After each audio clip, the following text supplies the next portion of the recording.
بسم الله الرحمن الرحیم و به نستعین. قال رسول الله صلی الله علیه و آله وسلم العبادة عشرة اجزاء 9 اجزاء فی طلب الحلال. مختصرا عرض وکم دا څه انسان محنت کوي، زحمت کوي، تلاش کوي، مزدوری کوي، ای ډېر زیات ثواب دی. لکه څنګه حدیث مې عرض کو څه پیغمبر یې څه عبادت لاس جزء دی، ان جزء عبادت انده دی څه ته رزق حلال ګټي، ته محنت کوي، ته مزدوری کوي، خوارۍ کوي. ډېر زیات عرفا علما زهاد کسان چې هغوی به عمر اخیری سټیج کې هم ډېر زیات ضعیف و، کمزوري و، هغوی به خوارۍ نه پرېښله، هغوی به خپل لاسه هر یو کار کولو، محنت به کولو، تلاش به کولو. من جمله هغوی نه شیخ رجب علي خیاط څخه به ډېر زیات اخیری ټایم پورې دغه شي ته اهمیت ورکولو چې انسان په کار دی بل چا لاس محتاج نه وي.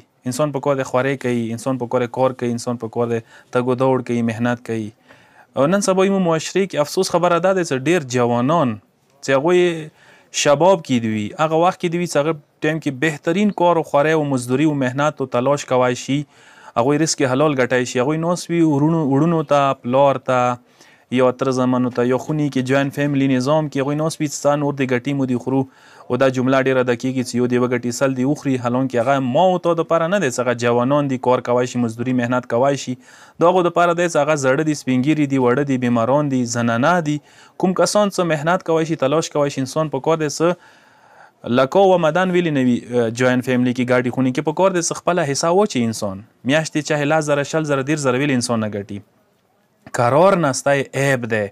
لکه څنګه حدیث ده من اکل من کد یده کان یوم القیامه فی عداد الانبیاء.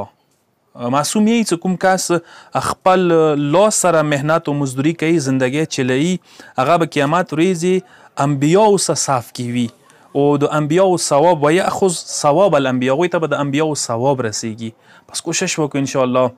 دا هم عبادت دی، هم انسان بدن صحت دپاره یو قسم ته سلامتی دی، هم انسان مصروفیت دی، هم انسان یو دا دی چې انسان بالاخره خپل صلاحیت ښیای شي، استعداد ښیای شي، هم دا دی چې انسان په خپلو خپو ودرې استقلال دیر کوي. نو ما و تاسو ویلي سستی تنبلی شکار شو. پروردگار عالم به مو ټولو ته توفیق نصیب کړي چې محنت مزدوری وکړو، دا ثواب نه محرومه نه شو او خپله زندګي خوشګواره کړو. والسلام علیکم ورحمة الله وبرکاته.